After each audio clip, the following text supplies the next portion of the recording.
சும்மா இருங்க. Sorry, Peppa. Great.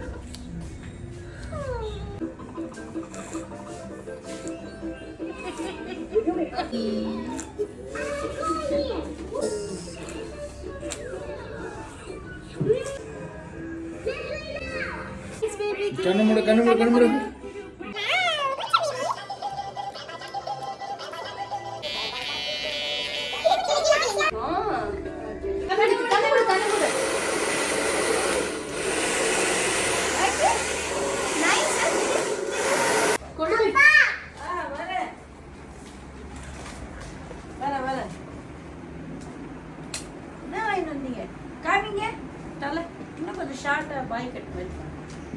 இன்னும் ஷார்ட்டாக வெட்டணும். இன்னும் என்ன காலத்துலேருந்து இன்னைக்கு வரைக்கும் ஷார்ட்டாக வெட்டுங்க, ஷார்ட்டாக வெட்டுக்கிடு. Hello.